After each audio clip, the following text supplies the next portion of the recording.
합니다. 전에 말씀드린 대로 우리가 올해는 생명의 삶이라는 큐티책을 가지고 또 말씀을 묵상합니다. 우리 주일학교에서는 이제 총회 공과를 가지고 하나님 나라 바이블이라는 공과를 가지고 특별히 이제 세계관과 관련해서 주제들을 다루게 됩니다. 우리가 올 2026년에 또 하나님의 말씀으로 온 성도들이 또 풍성한 은혜를 누리시기를 주님의 이름으로 축원드립니다. 우리가 계속 요한일서를 묵상하고 있는데요. 좀 새벽에도 좀 말씀을 새벽에 나오신 분들, 뭐 유튜브로 드신 분들은 아시겠지만, 여러분 이 당시에 교부 이레니우스라는 분이 그분의 기록에 가면 이 초대교회의 여러 이단진 중에 특별히 당시 소아시아 지역에 활동한 이단 중에 영지주의라는 이단이 있었습니다. 대표적인 이단인데요. 뭐 그노시스라고도 이야기를 하는데, 이 사도 요한이 이 요한일서 이 서신서를 쓴 목적은 바로 그렇게 교회 안에 여러 가지 이단들로 인하여서 교회가 혼란이 있었습니다. 특별히 뭐 율법주의 또 영지주의가 혼합된 교리를 가르치는 케린투스라는 사람이 있어서 그 사람에 대항하기 위해서 기록된 것이 요한 서신이다라고 이야기를 합니다. 이 케린투스는 어떤 걸 주장했냐면 예수님은 어떤 신적인 존재가 아니고 인간 예수였어요. 인간 예수에게 그리스도가 임한 겁니다. 그래서 신적인 존재가 됐어요. 그리고 예수님이 고난받고 십자가에 죽으실 때는 예수님의 몸에서 신적인 그리스도가 떠나서 그냥 육체로만 남았다. 그래서 예수는 그냥 인간 육체일 뿐이다. 그런 가르침을 주장했던 게 케린투스입니다. 사실 영지주의라는 것 자체가 이분법적인 사고방식을 가졌죠. 우리의 영혼은 거룩하지만 우리의 육신은 악하다. 뭐 세상은 악한 곳이고 교회는 거룩한 곳이고, 그래서 마치 교회 안에만 머물러야 되는 그런 사고방식을 갖고 있었던 사람이죠. 특별히 사도 요한이 오늘 본문에도 그렇고 계속 요한 서신에서 말씀하고 있는 것이 적그리스도가 일어났다라고 말하면서 조심해야 된다라고 말씀합니다. 오늘 본문에도 사도 요한의 경고가 거듭 강조하고 있는데요. 자, 1절에 보면 이렇게 말씀하죠. 사랑하는 자들아, 영을 다 믿지 말고 오직 영들이 하나님께 속하였나 분별하라. 많은 거짓 선지자가 세상에 나왔습니다. 여기 보면 오직 영들이 하나님께 속하였나. 여기서 영들이라고 하는 거는 이 당시에 뭐 이단들도 마찬가지, 지금도 마찬가지겠지만 자기들은 뭔가 성령의 영감을 받아서 이야기를 한다고 얘기를 하는 거예요. 근데 그들이 그렇게 주장하지만 그것에 분별이 필요하다는 거예요. 진짜 성령의 영감을 받아서 하는 얘기인지 아니면 자기가 인위적으로 하는지를 분별하라는 거죠. 여러분 몇 년 전에 보신 분도 계실 겁니다. 넷플릭스에서 나는 신이다 라는 프로그램이 나왔을 때 사회에 엄청난 방향이 일어났죠. 거의 JMS며 여러 이단들이 폭로가 되면서 얼마나 이단들이 이렇게 악랄한가가 드러나게 됐죠. 요즘 보면 또 계속 뉴스에 정치권에 드러나는 뭐 신천지나 통일교나 여러 가지 정계나 이런 부분에 영향력을 끼치면서 자기들이 공교하게 자리를 잡아가려고 하는데, 이 당시에 이 사도 요한이 살았던 시대도 마찬가지였다는 거죠. 그러니까 하나님이 자신들을 통해서만 말한다. 어떻게 일종의 보면 직통계시 같은 걸 얘기를 하는 거죠. 근데 가짜들이 너무 많았다는 거죠. 여러분 우리 지금 살아가는 이 시대도 신사도주의라고 하는 사람들은 이미 끝났는데 사도를 주장합니다. 내가 대한민국의 사도로 부름받았으니 하나님이 대한민국에 관련된 이야기를 할 때는 나를 통해서 계시를 하기 때문에 내 말을 들으라는 거예요. 그리고 이 사람은 뭐 영서를 쓴다고, 제가 볼 때는 유튜브 아이들 낙서한 것 같은데 뭔가 뭐 받아가지고 썼다 그러다 하나도 못 알아보겠어요.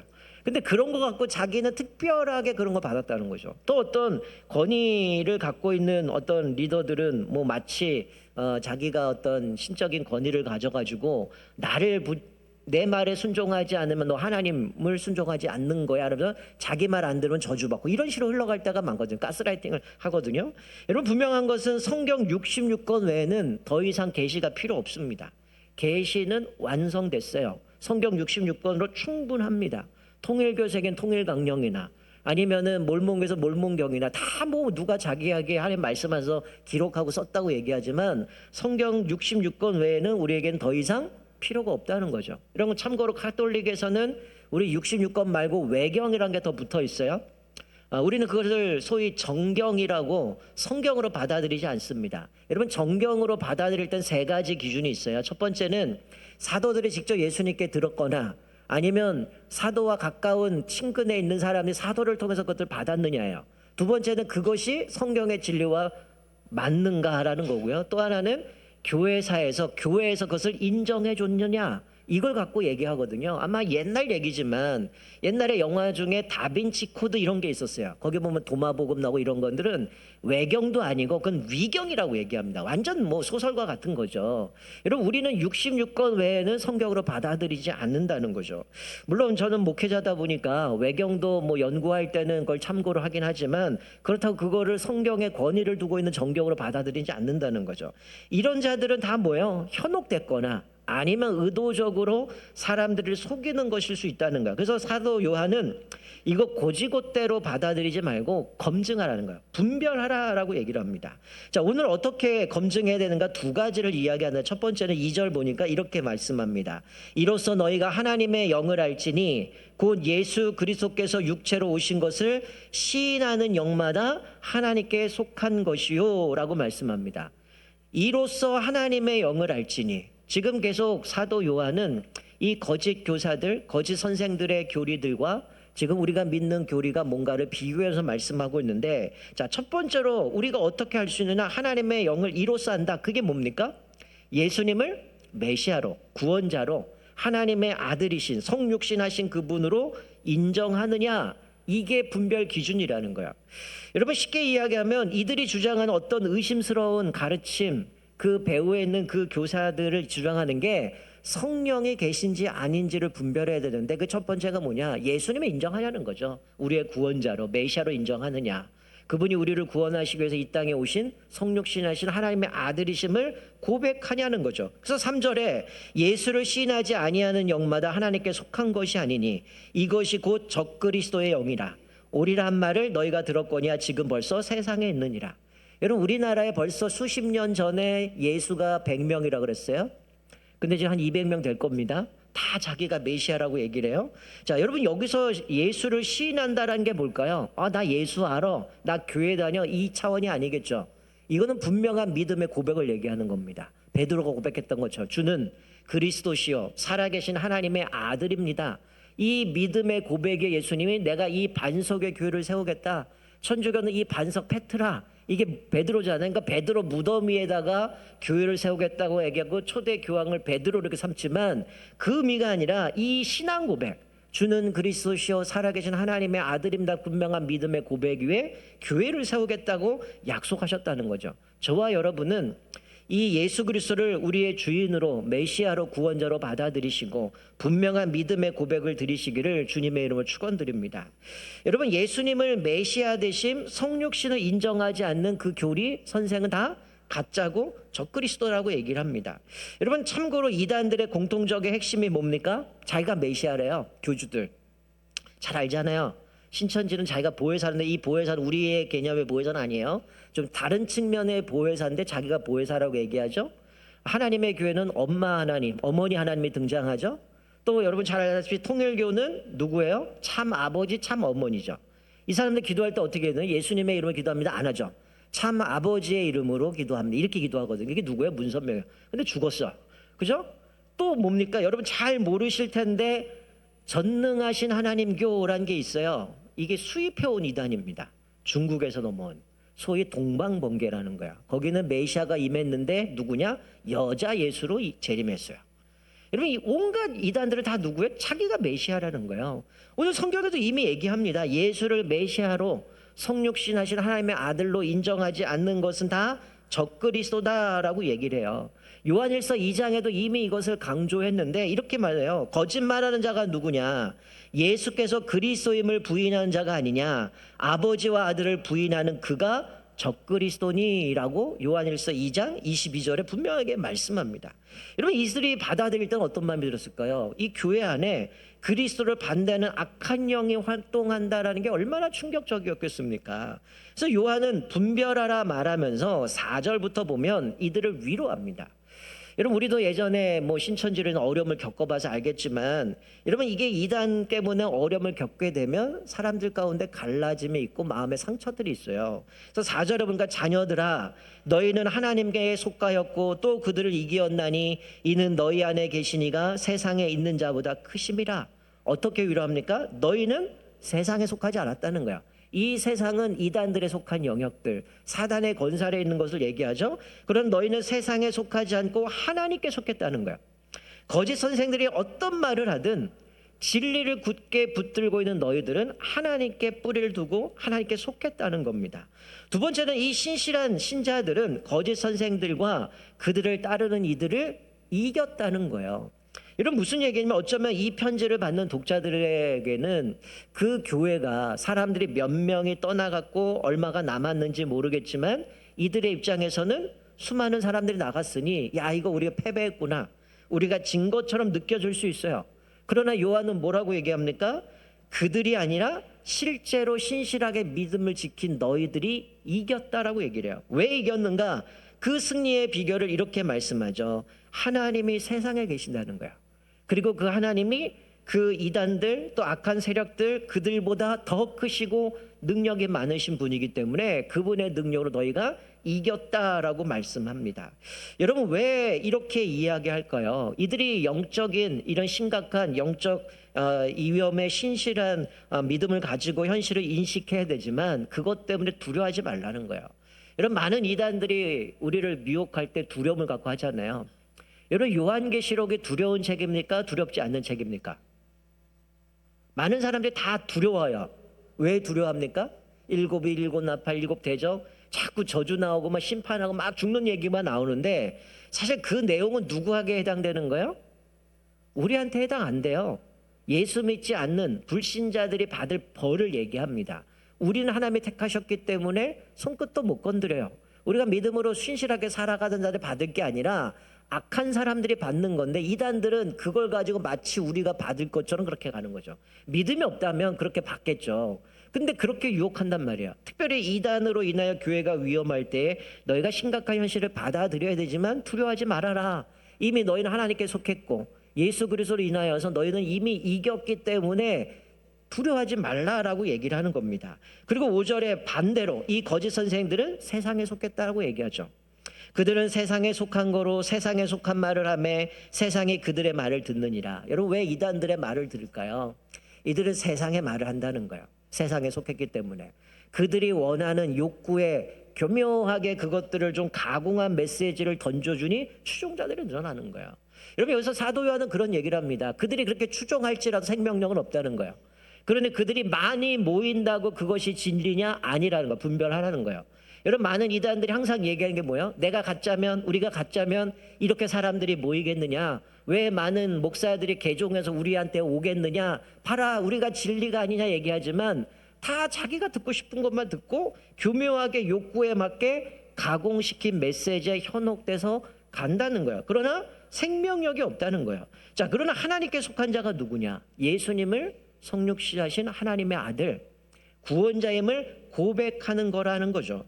여러분 여기서 또 요한은 한마디 더 나아가서 교회 내에 우리가 누가 하나님께 속했는가를 분별할 첫 번째는 예수 그리스도를 분명한 고백을 하느냐, 우리의 주인으로 또 우리의 메시아로 하나님의 아들이심으로 고백하고 있느냐를 이야기를 하는데, 두 번째는 교회 내에 사랑을 통해서 누가 하나님께 속했는가를 분별할 수 있다라고 얘기를 하죠. 자, 6절 보면 우리는 하나님께 속하였으니 하나님을 아는 자는 우리의 말을 듣고 하나님께 속하지 아니한 자는 우리의 말을 듣지 아니하나니 진리의 영과 미혹의 영을 이로써 아느니라. 여러분 진리의 영과 미혹의 영을 알 수 있는 거 뭡니까? 앞에서 얘기한 것처럼 우리 말을 듣는다는 얘기는 바로 예수님이 누구신가를 분명한 고백을 해야 된다는 거예요. 그리고 우리 말을 듣는다는데 그 7절 8절 말씀에 보게 되면 그게 뭐냐? 사랑과 연결돼요. 자, 우리 7절 8절 같이 한 목소리 읽겠습니다. 시작.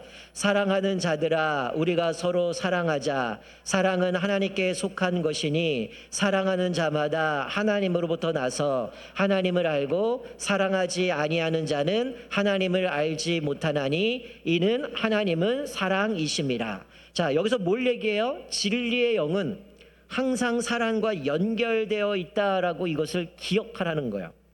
여러분 9절 10절에도 보면 하나님의 사랑이 우리에게 이렇게 나타난 바 되었으니, 그 사랑이 뭐냐? 하나님부터 왔다는 거예요. 그 사랑이 뭐냐? 하나님이 자기 독생자를 세상에 보내심은 그로 말미암아 우리를 살리려 하심이라. 사랑은 여기 있으니 우리가 하나님을 사랑한 것이 아니요 하나님이 우리를 사랑하사 우리 죄를 속하기 위하여 화목제물로 그 아들을 보내셨습니다.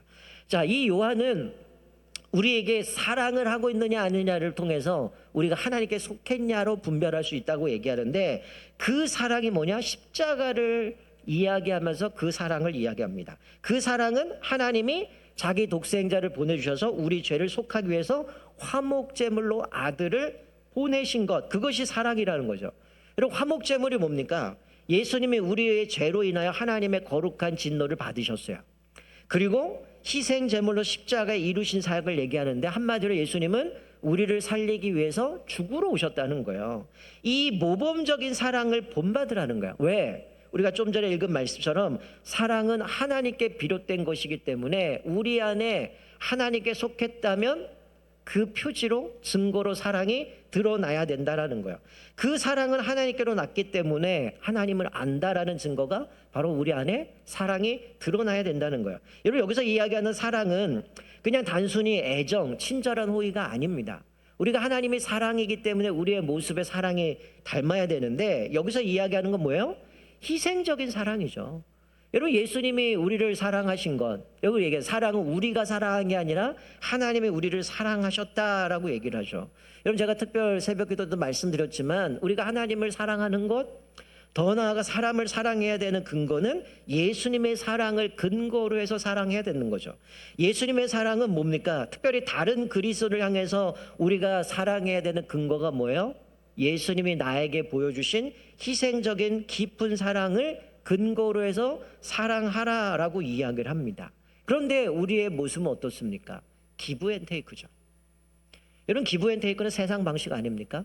네가 나에게 이걸 해줬으니 내가 널 사랑하고, 네가 나한테 이렇게 해를 입혔으니 난 너 사랑하지 않고, 사람을 가르는 겁니다. 여러분 분명한 것은, 오늘 성경이 말씀하고 있는 것은 이런 방식으로 사랑하지 않는다면 우리 안에 하나님이 없대요. 우리 하나님께 속하지 않았다고 얘기해요. 우리는 가짜라고 이야기를 하는 겁니다. 여러분 너무 잘 알잖아요. 여러분 왜 세상 사람들이 우리를 향해서 가짜라고 얘기합니까? 예수 믿는 것들은 이러면서 얘기하잖아요. 왜? 예수 믿는다는데 더 남 등쳐먹고 자기들끼리 싸우고 자기밖에 모르고 사랑하지 않는 모습을 보면서 너랑 나랑 다를 바가 없다는 거죠. 내가 사람들을 사랑해주면 그 사람이 나한테 뭔가를 받고 대가를 바라지만, 우리 사랑은 예수님이 우리에게 뭔가 대가 바라고 십자가를 죽으셨나요? 아니거든요. 주님이 먼저 찾아오셔서 우리를 사랑하셨고, 자격 없는 우리들을 사랑해 주신 희생적인 사랑, 그 사랑을 근거로 해서 우리가 다른 그리스도를 사랑해야 돼. 1차적인 건 다른 그리스도와의 관계를 이야기하는 겁니다. 근데 우리 안에는 어때요? 끊임없이 갈등이 있어요. 끊임없는 상처가 있습니다. 여러분 이걸 교묘하게 파고드는 사람이 누구예요? 이단들이에요. 이 사람들이 교회 가서 상처받았고, 교회 가서 사람들한테 배신당하고, 이런 모습 보면서 이단들이 붙어가 어떻게 해요? 교묘하게 그들에게 사랑을 주는데 호가닥 넘어가죠. 야, 내가 교회에서 받지 못한 사랑을 이 사람들한테 받는구나. 이 사람들이 정말 이렇게 희생적인 사랑을 주는구나. 여러분 그런데 중요한 건 뭐냐면, 이들의 마음 속에는 정말 우리를 사랑하는 마음이 아니라 꿍꿍이가 있다는 거예요. 그 꿍꿍이가 뭡니까? 돈입니다. 여러분 이 사람들이 원하는 게 뭘까요? 옛날에 신천지 문서들 다 드러났었잖아요. 등급 나눠가지고 A, B, C 나눠서 이 사람은 전도하고 이 사람은 전도하지 마라. 장애인이나 또 가난한 사람들은 전도하지 마라. 왜? 돈 나올 게 없으니까. 이걸 분리했거든요. 여러분 어디라고 얘기는 안 하겠습니다. 뭐 유튜브로 영상들이 나가니까 고발당할 수 있으니까. 여러분 어떤 이단에는 전문 변호사가 있습니다. 그 사람의 역할이 뭔지 아세요? 충격받으실 건데, 이혼시키는 겁니다. 왜 이혼을 시킬까요?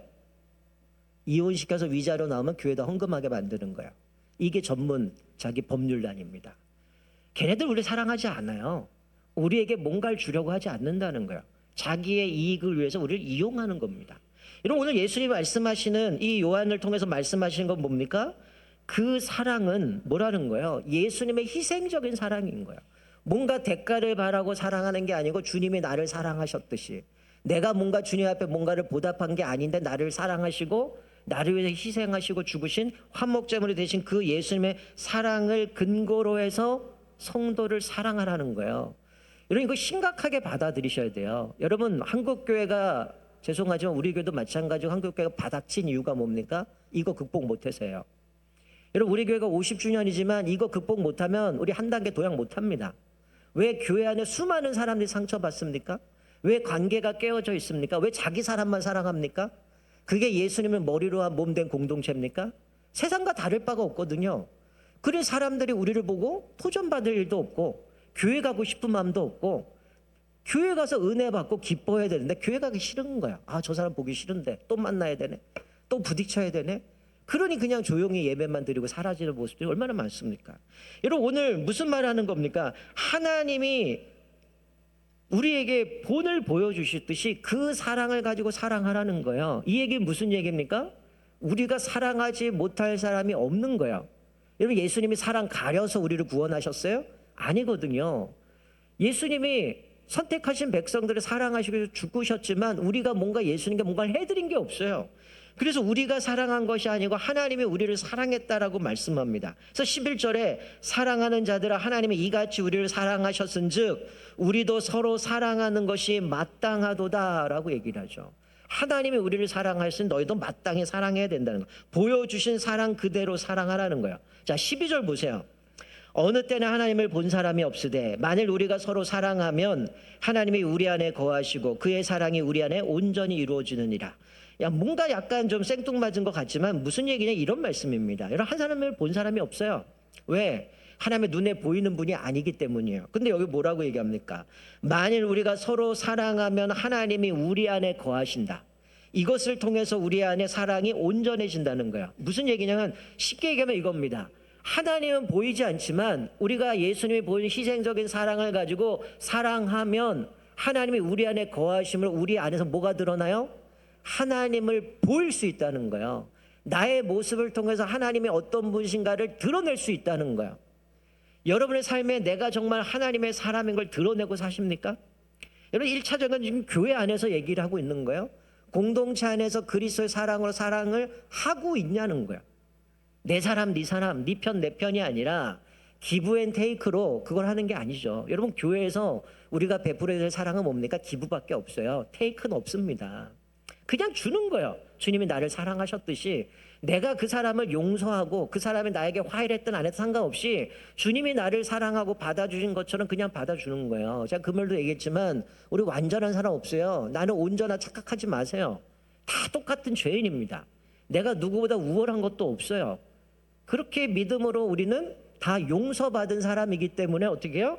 그들을 사랑해야 된다는 거예요. 내가 이들을 사랑하지 않은 내 안에 하나님이 거하시지 않고 내 모습을 또 하나님을 드러내지 못한다는 거예요. 결국 우리가 그렇게 살아갈 때 사람들이 우리를 보면서 아 교회 다니는 사람, 예수 믿는 사람은 다르구나 생각하겠죠. 어느 시점부터 그 말이 사라졌습니다. 오죽하면 개독교라고 얘기하고 왜 예수 믿는 사람은 더 너희들은 그러냐라고 흘러가지만 오늘 사도 요한은 우리에게 분명하게 하나님의 그 사랑을 근거로 해서 공동체에서 다른 그리스도를 사랑하는 것 그것을 통해서 하나님께 속했는가 속하지 않았는가 분별할 수 있다라고 말씀합니다. 말씀 맺겠습니다. 여러분 우리가 50주년이에요. 제가 희년 리셋이라고 이야기한 것이 이겁니다. 한국교회가 끊임없는 문제들 갈등으로 고민을 합니다. 여러분 50년 달려온 것도 하나님의 은혜지만 우리가 한 단계 더 은혜로 달려가기 위해서는 오늘 이 말씀처럼 첫 번째 정말 이게 진리의 영인지 미혹의 영인지 분별할 수 있는 것은 예수를 나의 구주로 메시아로 하나님의 아들이심을 고백하냐라는 거죠. 여러분 이 중에도 예배를 드리겠지만 어떤 분은 그런 얘기를 해요. 아유 무슨 하나님이 계셔. 그냥 교회 가서 좋은 얘기 들으면 내 심신이 좋고 뭔가 마음이 위로받으니까 교회 가는 거지. 이거 하지 말라는 거예요. 그럼 하나님께 속하지 않았다는 겁니다. 여러분들이 예수를 믿는다고 할 때 정말 예수님이 나의 구주로 나의 주인으로 고백한다면 여러분은 이 시간 주일만이 아니라 시간과 물질과 인생을 주님 앞에 드리셔야 돼요. 헌신하셔야 돼요. 이게 분명한 믿음의 고백이라는 거예요. 주님을 시인하는 겁니다. 여러분 우리가 늘 고백했던 건 하나님의 주권을 인정하는 게 뭡니까? 나를 태어나게 하신 분도 하나님, 나를 구원하게 하신 분도 하나님, 나에게 모든 것을 주신 분도 하나님이기 때문에 주님이 우리의 주인임을 고백하면서 그분의 뜻에 순종하는 거예요. 그래서 첫 번째로 예수 그리스도 온전한 믿음의 고백이 없다면 우리는 가짜라는 거예요. 다시 한번 점검하셔야 돼요. 내가 예수는 왜 따르고 있는가? 뭔가 대가를 바르고 따르고 있는가? 아니면 그 은혜가 커서 또 주님 앞에 나의 구주로 고백하며 살아가는가? 두 번째, 그 하나님의 사랑을 받았다면 나는 그 사랑을 성도들끼리 주고 있냐는 거예요. 희생적인 사랑을 근거로 하라는 거예요. 여러분, 여기 많은 분들 갈등이 있을 거예요. 그거 깨십시오. 그거 해결하지 않으면 여러분 성장 못합니다. 한 단계 올라갈 수 없어요. 한국교회 가장 심각한 게 갈등이에요. 여러분, 이게 여기만의 문제가 아니죠. 제가 이제 올해 뭐 부부에 대한 것도 많이 얘기하죠. 부부 간의 갈등이 많습니다. 여러분, 직장에서 사람들과 관계가 많습니다. 그런데 그런 모습 가지고 여기 와서 사랑 많은 것처럼, 이해하는 것처럼, 배려하는 것처럼 쇼하는 거 아니에요? 삶 속에서 사랑이 없는데 어떻게 교회 와서는 마치 내가 사랑스러운 것처럼 일을 합니까? 다 가증스러운 거 아니에요?